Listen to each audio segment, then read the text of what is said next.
G'day everyone, it's James here from Dark Arts Lockpicking. I hope you're all doing well. Picking some lock, doing some hacking, but as always, and you know it, keep it bloody legal. So I do apologise, I haven't done a video for like 2 weeks, over 2 weeks. I, as you know, had COVID and RSV at the same time, so I was fighting that off. It was pretty cool. It really did knock me quite a bit. And then just literally with work, I've been so flat out with work that it's not funny. It's literally been crazy, the amount of work I've had on at the moment. And just finished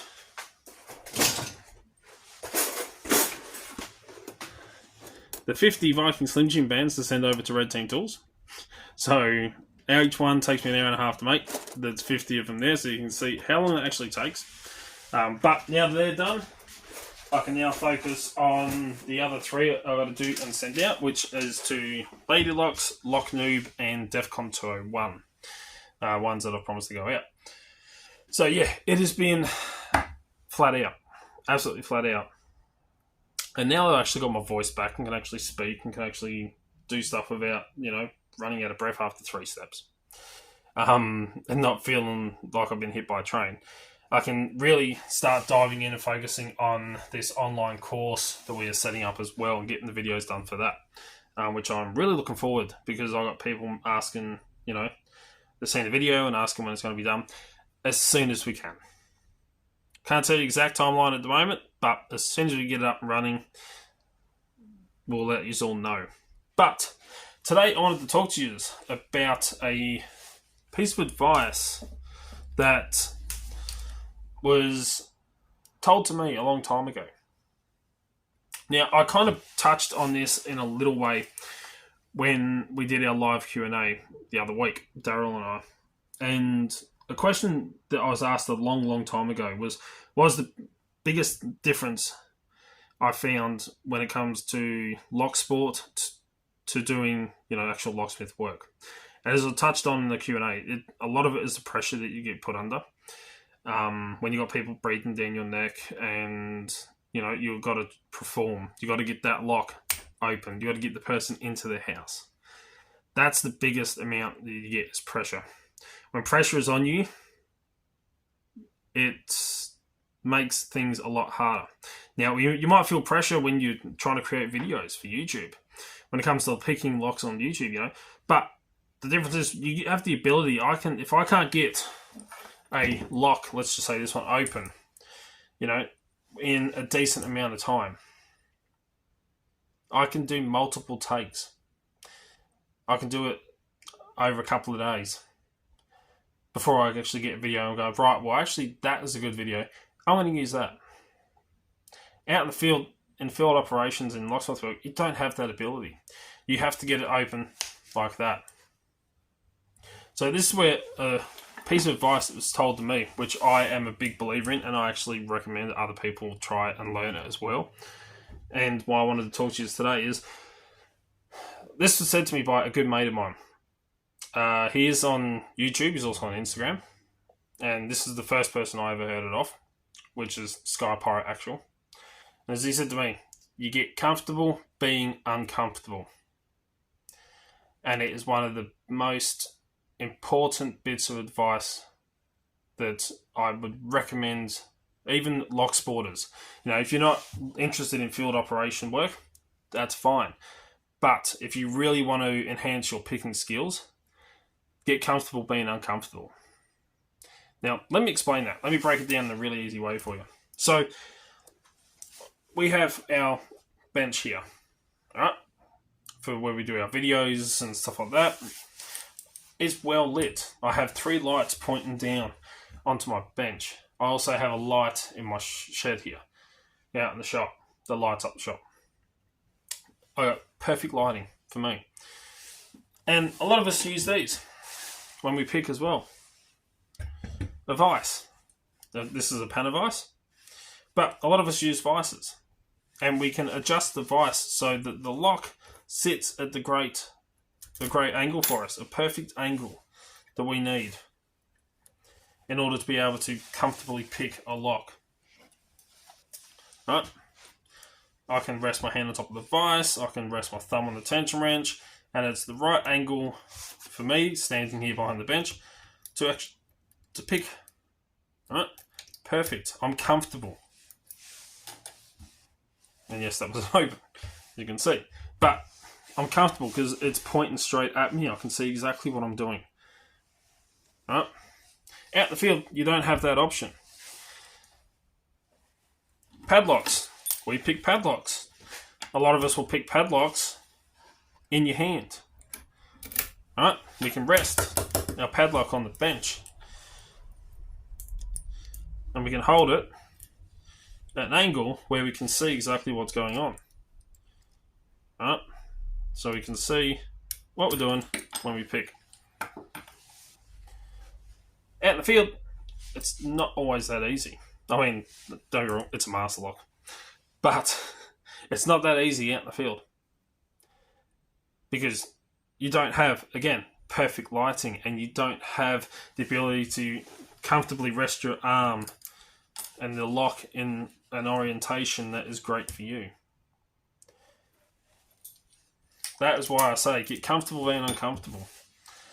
Out in the field, you're more likely to, yes, come across padlocks, but they're not going to be able to be held like that.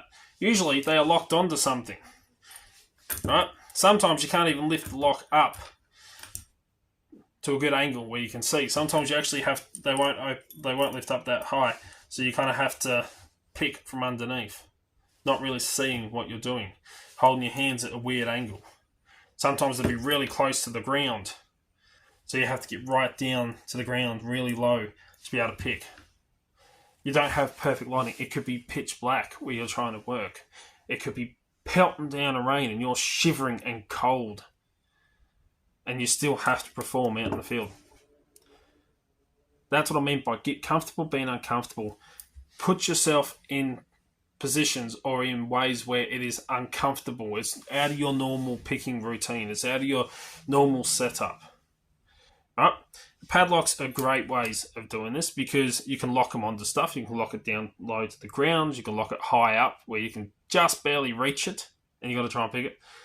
You can put a big heavy chain on here because you're not only then trying to hold the padlock up, you're also fighting against that chain. It's adding weight to that padlock. So you're fighting against it, trying to twist it and get it into the right angle. You're uncomfortable, but it will help you in your picking skills. It will help you increase your skills because you'll be able to pick at different angles and under that pressure of trying to hold it up. As I say, vices are great. We get a perfect angle, but out in the field, you're more likely to come across a lock in this format, this orientation. These are our bobs, the boards of brutality, because they get beat up. And every time we use these in classes, we're bumping. I have to remove broken keys. So they get bashed up and beat up and abused. Like this one's not sitting in there perfectly because it's been beaten up. But you're more likely to come across a lock in this orientation out in the field. It's virtually 90 degrees. You got nowhere to rest your hands, so you have to learn to tension a different way than what you would out in a vise. Right? We could have a door frame up against here. So we have to learn to really move in when it comes to picking. And picking at that angle that we're not used to. You can build these bobs yourself. Bobs are really easy to build. They're literally just two pieces of wood that are glued and screwed together. You then drill out your hole for your lock and you slap your lock in there. And it gives you a more realistic orientation. You can also change the locks out. You can put all different types of locks in here. You can switch them around. An even better one, a step up from the bobs, is the DOB, our door brutality. DOB. These are BOBs, that's a DOB. Because, you know, it's a different orientation. The lock in that isn't straight up and down. It's actually on the angle, on the lever handle. So you have to learn how to pick it on the angle. But we've got a door frame in the way. We've got the door that moves slightly. You know, not only do we do bypassing on it, but people can actually have a go at picking it as well. But it puts you out of your comfort zone. Practicing in a real field operation layout, if that makes sense, like what you're more likely to come across. So get comfortable being uncomfortable. Practice in different angles, different lighting. Even if it's dark and you're cold, go stand outside for a minute in the dark when it's cold and try and pick a padlock and feel what it feels like. Right? That puts pressure on you because you want to get in where it's nice and warm. But don't go in until you actually get the lock picked. Right? Like, be comfortable putting yourself at these weird angles and stuff like that. A lot of people don't see the sense in it, and if you don't see the sense in it, don't worry about it. It's fine.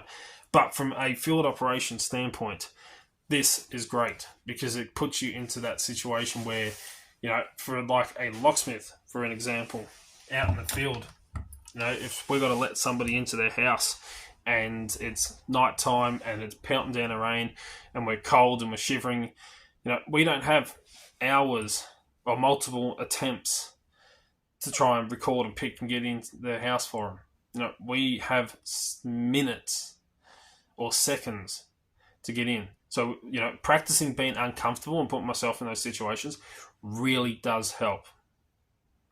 Putting that stress on you that you're not used to, right? That helps.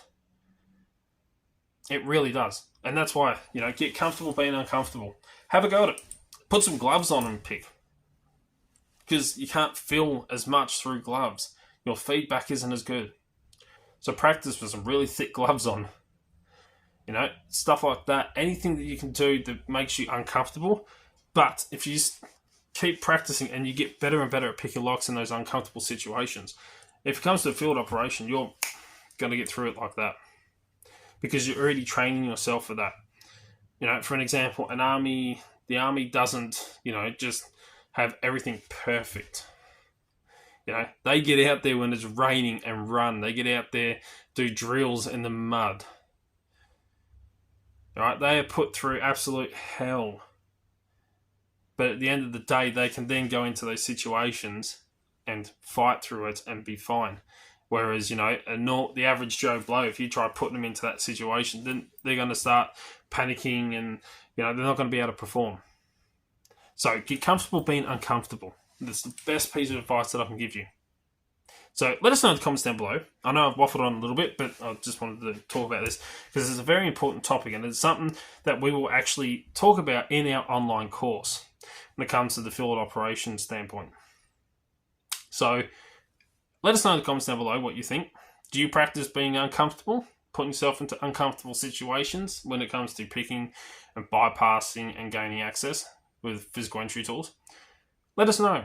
If you like what you see, please give a thumbs up. Really do bloody appreciate it.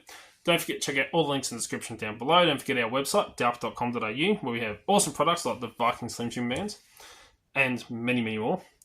And till next time, stay safe, keep a bloody legal, and make sure you are subscribed. Turn the notification bell on. Till next time, cheers, guys.